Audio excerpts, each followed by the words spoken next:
Welcome to Making Disciples with me, Austin Roberts. We are excited to have you with us today as we are going to take a look at a psalm of trust. Psalm 91 to be specific. It is one that you are no doubt probably familiar with. It's one that many of us have read and even memorized over the years. So thank you for joining us today as we take a look at the word of the Lord and what he has to say to us about trusting him today. The story is told of a young boy one night who was very scared, very afraid during a thunderstorm. Well, this boy was being tucked into bed by his mother, and as she was tucking him in, getting him ready to go to sleep, he looked up at her and asked, "Mom, can you stay with me tonight? Can you sleep in the bed with me? I am scared."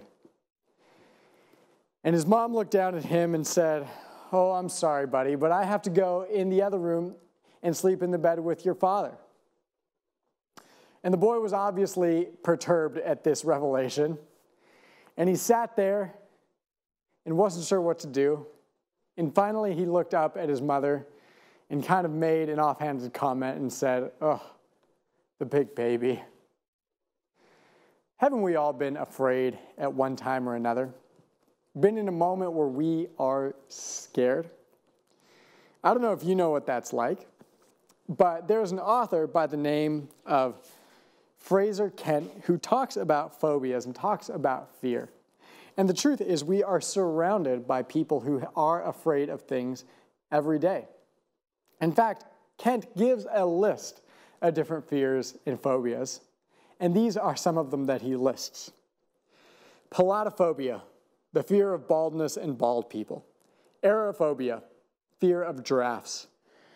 Porphyrophobia, fear of the color purple. Catophobia, the fear of hairy people. Lavophobia, fear of objects on the left side of the body. Dextrophobia, fear of objects on the right side of the body. Auroraphobia, fear of the northern lights. Caliprophobia, fear of obscure meanings. Thalassophobia, fear of deep water. Too hard to pronounce, fear of standing and walking. Odontophobia, fear of teeth. Graphophobia, fear of riding in public. Phobophobia, fear of being afraid. Every day we are surrounded by fear and by people who are afraid of something or another. In fact, we ourselves are often afraid of certain things. When I was very young, probably an infant or a small toddler, there was something that happened to my mom and I. And the truth is, I was too young to remember this, but I've been told this story by both my mother and my father of a time where my mom and I were in a situation where she was very much afraid. We were traveling from South America back to California after visiting some of my mom's family. And we were on a plane, and soon after takeoff, I believe from the airport in Miami, Florida, a large bird got sucked into one of the airplane engines. And obviously that was the end of the bird, but it was the beginning of problems for this airplane. My mom said that the engine began to sputter and it began to smoke. And she says she does not remember a time where she was much more afraid than that. Well, thankfully, the pilot was a good and experienced pilot, and he managed to handle and maneuver the plane in such a way that they were able to turn around and land. And everybody on the plane was safe. There were no injuries. There was no one who was hurt. Just a bunch of people who were very, very scared. And I don't know if you know what that's like, but no doubt each and every one of us has experienced fear in our lives at some point. There is much to be afraid of in life. There are things that happen that we don't have control over that give us fear. Have you ever been scared? Are you ever afraid? Well, if you are, I would tell you to take courage. We're going to read a psalm today that talks about fear. In fact, we're going to read Psalm 91. But before we read it, let's talk a little bit about the context and the background of Psalm 91. It's a very famous psalm, one that you have probably heard before, and as a child you have even likely memorized the psalm or parts of it. But the psalm itself is not a psalm that we know too much about. In fact, we don't have an author. Some scholars think David wrote it. Others think Moses wrote it. Even others say that it's probably an anonymous person, someone none of us know. And the truth is, because of that, we don't really have an estimated date when this psalm was written.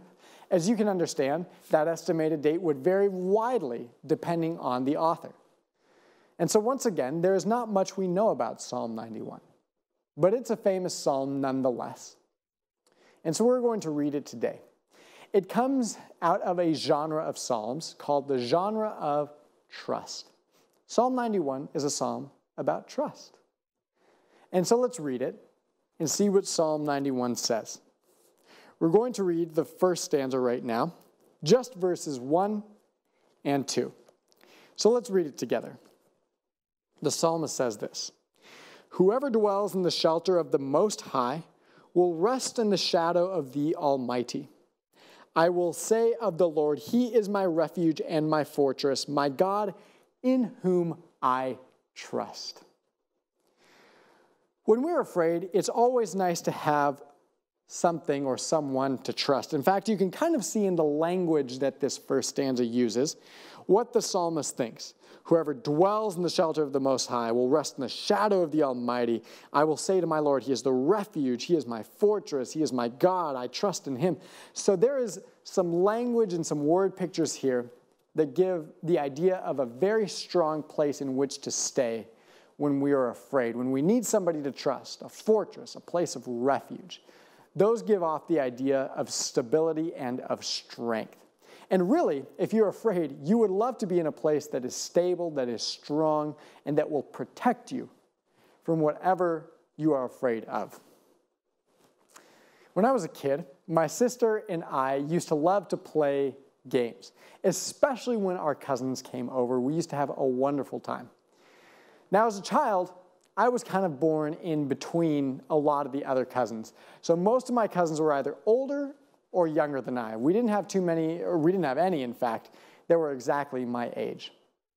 So when we used to play together, I was usually the oldest or the youngest, and most often I was the oldest. And when our cousins came over, we used to love to play hide and seek. And since I was older, I tended to be a little bigger and a little faster than the rest of them. So I would usually start out as being it. And you know, when we play hide and go seek, I would begin to count 1, 2, 3, 4, and I would hear my little sister and my little cousins running off to different parts of the house.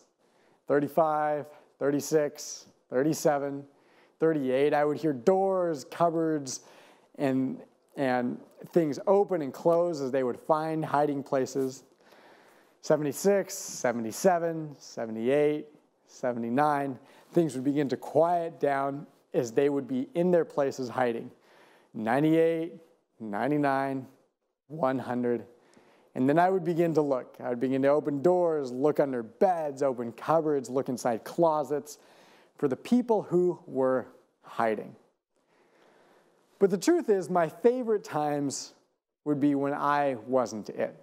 When somebody else was counting, when it was my turn. I used to love to find places where they wouldn't think to look. And then finally, when it was time, it would come looking, and then I would go tearing through the house to that predetermined safe spot. And I would grab it and say, I am safe. When we're afraid, we like to have a place where we are safe. A place we can grab onto and hold onto and say, we're safe. That object of our fear cannot reach us, cannot touch us here. We love to be in a place that is safe.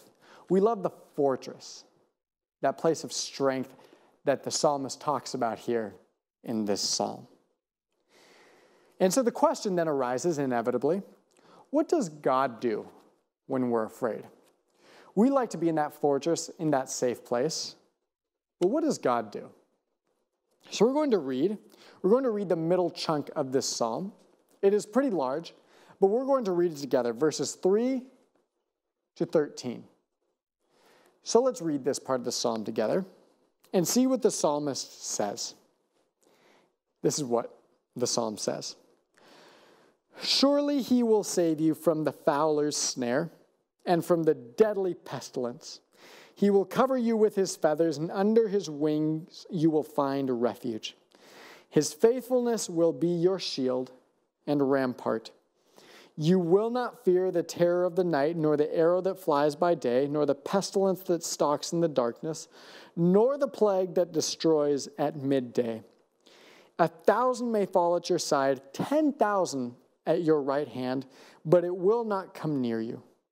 You will only observe with your eyes and see the punishment of the wicked. If you say, "The Lord is my refuge," and you make the Most High your dwelling, no harm will overtake you. No disaster will come near your tent, for he will command his angels concerning you to guard you in all your ways. They will lift you up in their hands so that you will not strike your foot against a stone. You will tread on the lion and the cobra. You will trample the great lion and the serpent. So we ask the question, what does God do when we're afraid? And so there are a couple of things that this text says about God. First and foremost, it says God will protect you 24 hours a day, 7 days a week, 365 days a year. No matter where you are and what you do, your comings and goings, your life, the good parts and the bad parts, God will protect you. He makes that promise here in this psalm. He says, I'll protect you no matter what. A few years ago, when I was in college, I took a summer to study abroad. And I studied Hebrew, ancient Hebrew that is, biblical Hebrew, in Jerusalem. And it was a wonderful time. I and a number of classmates went over there, and we spent 6 weeks studying the language. Well, during that time when we were there was a bit of unrest between the Israelis and the Palestinians, as happens from time to time. And the people here at home in the United States were keeping an eye out on us, and they were a little nervous, understandably, because of what was going on. Well, on one evening in particular, I was sitting there inside our little compound. You see, we were in this compound that had some fairly high walls around it where all the students stayed, where we had class, where we had our meals, we had a good time, and we had free reign to come and go whenever we wanted, but the compound was safe. And so I was in this compound, and I was FaceTiming Nicole, who was my girlfriend at the time, now my wife, and we were talking. And we were having a good time. I was telling her about the class, about the things we were learning, about the friends I was making, and about the time we were having. And it was fun, and I enjoyed talking to her. Well, you see, as I was talking to her, something happened. You see, our compound was located in Jerusalem near the Damascus Gate of the Old City, and that is not the best part of town. It can be a little bit dangerous. Well, as we were FaceTiming back and forth, suddenly I heard the loudest bang I think I have ever heard. And it was louder than a gunshot, clearly, and it scared me a little bit. And I looked around and I didn't know what had happened, and things inside the compound seemed to be fine. And so I looked at her in the computer on the screen and I said, Nicole, I will call you back in a little bit. I'm going to go look around. And so I hung up and closed the computer screen. And we were FaceTiming, and I had been outside because the weather was nice. And it was nighttime, and one of my fellow classmates came running outside. And as he did, I was immediately a little bit more at ease. You see, this classmate in particular had done a couple of tours of duty with the United States Marine Corps. And so I looked at him, and he looked at me, and we thought, well, let's go take a look. And so we went up to the wall from the direction the explosion had come from, and we crept up there. The wall was probably 8 feet high, so it was pretty tall.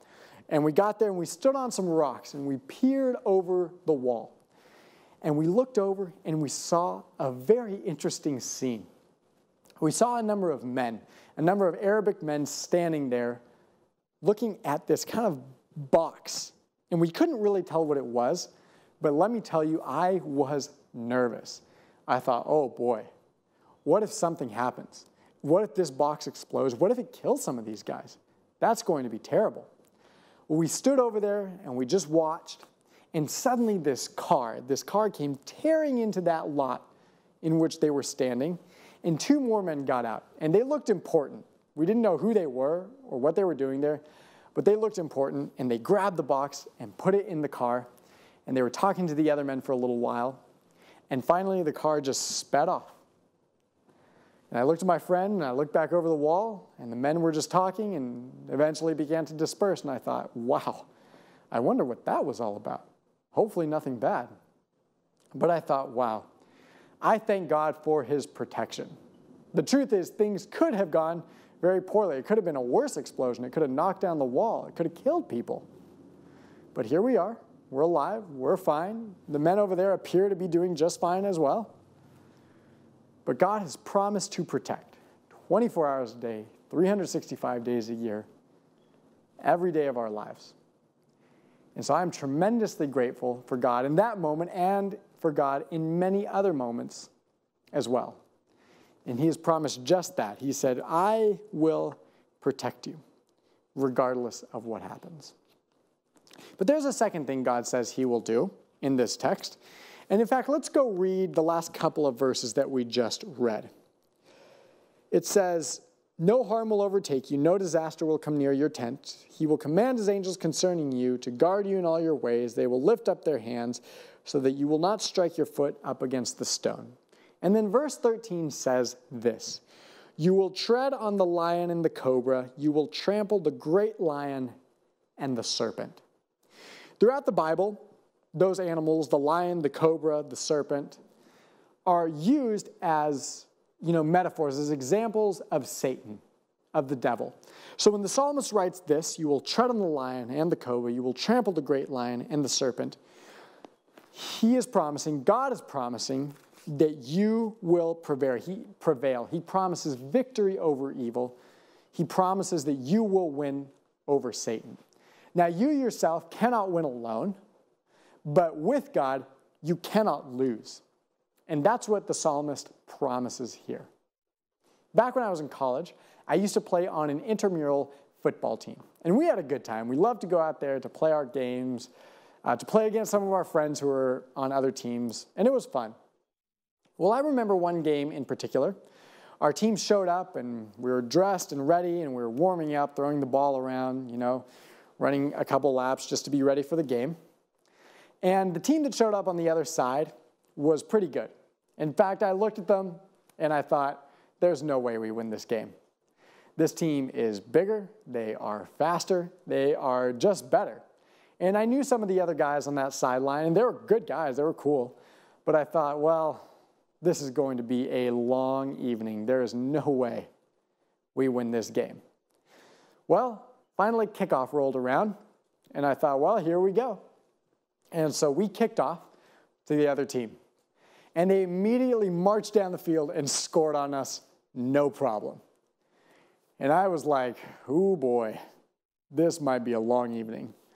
Well, then they kicked off, and it was our turn. And so we began to march, but then our drive kind of sputtered out, and we had to punt the ball back to them. And then I really began to think, man, this is going to be a long night. And they again began to drive right down the field, no problem. Well, I remember on one play in particular, I was standing on the sideline, getting my rest for that drive, and the rest of our team was in there. And I remember it very clearly. Their quarterback snapped the ball, and he had it in his hands. And one of their best receivers was running down the sideline there. And he stood there in the pocket, and he was ready, and he threw the ball down the sideline to that receiver. But as he did so, he left the ball a little short. He didn't quite throw it far enough. He underthrew it a little bit. And one of our defensive backs jumped the route and intercepted the ball. And he managed to return it all the way back down the field for a touchdown. And I was excited, let me tell you. I was like, man, we just tied this game up. Maybe we have a chance. And then the game proceeded, and it was much closer than I thought it was going to be. It went back and forth. They scored, we scored, we scored, they scored. And it was getting near the end of the game. And we were up. And I was like, wow, we might actually win this one. And we were up by just a little bit, but they were marching once again near the end of the game. They were getting ready to score and win. Well, they were down there getting near the end zone, and once again, their quarterback snapped it, and he looked around, and he saw their best receiver standing there in the corner of the end zone, and he just let it rip. And as I watched that ball for what seemed like minutes sail through the air in slow motion, I looked over there, and the receiver, was wide open. And I looked and I thought, we have just lost this game. But suddenly at the last second, a different one of our defensive backs dove and managed to intercept the ball once again there in the end zone. And I was elated. He had intercepted the ball. We could run out the clock and win the game. And I thought that was incredible. I looked over there at their sideline, and once again I thought, they're just bigger and faster and better than we are. And we managed to win this game. Now, in the great controversy and in the life we live, in the fight of good versus evil, the stakes are much higher than a college intramural football game. But God promises just that we will win, that we will have victory over evil. And it's something we cannot do alone. It's something that isn't possible for us to do by ourselves. But if we follow God, and if we follow His way and fight for Him, we cannot possibly lose. And that is the beauty of what He says in this psalm. There are two things He says in that middle stanza. He says, "When I will protect you 24 hours a day, 7 days a week, 365 days a year, regardless of where you are and of what you do. And secondly, I promise you victory over evil and over the evil one." If we fight for God, we cannot lose. And that's a blessing. And I am tremendously grateful for that reality. And I am grateful for God's power in my life and that He will be there no matter what. And you might say to me, "Okay, Austin, I understand your point, and it makes sense to me, but the truth is I don't feel like I am protected. I have things that are hard in my life. I am fearful of maybe big things, maybe things like, evil in the government or North Korea or ISIS or global warming or whatever it may be." And you might sit there and say, "I'm afraid of those things, and it doesn't feel like I'm being protected." Or perhaps you might look at me and say, "Listen, Austin, there are things I have to be afraid of that are a little closer to home. I have a difficult financial situation. I'm afraid of divorce. I'm afraid of things not going well at work." And there are things that you may be afraid of. And the truth is, those are tough. Those are difficult realities we have to face. And the truth of the Bible and the truth of following Jesus is this: He does not promise to give us the best life that is possible. He does not promise to protect us from everything physically 100% of the time. In fact, if you read this book, if you read the Bible, you'll realize that many of the people who choose to follow Christ meet tragic ends. Many of those people live very hard lives and are persecuted and are made fun of and worse for following Jesus. But He does promise to protect us spiritually. He knows that Satan is coming for each and every one of us, and He promises to stand there if we stand under His umbrella and live in His fortress. And He says, "I will protect you from Satan. And the people in this world may persecute you, and they may come for you, and they may do very terrible things to you. But at the end of the day, if you stand with me, I will stand with you. And you have nothing to fear, because I am here with you each and every step of the way." So let's read the final stanza of this psalm. It is once again Psalm 91, and we will read verses 14, 15, and 16. So let's see what the psalmist says here. "Because He loves me, says the Lord, I will rescue Him. I will protect Him, for He acknowledges my name. He will call on me, and I will answer him. I will be with him in trouble. I will deliver him and honor him. With long life I will satisfy him and show him my salvation. There are many things to fear in this life. Some of them big and large, like I mentioned. Things like global warming, hostile countries, terrorist groups. And people fear those things, and fear them for good reason.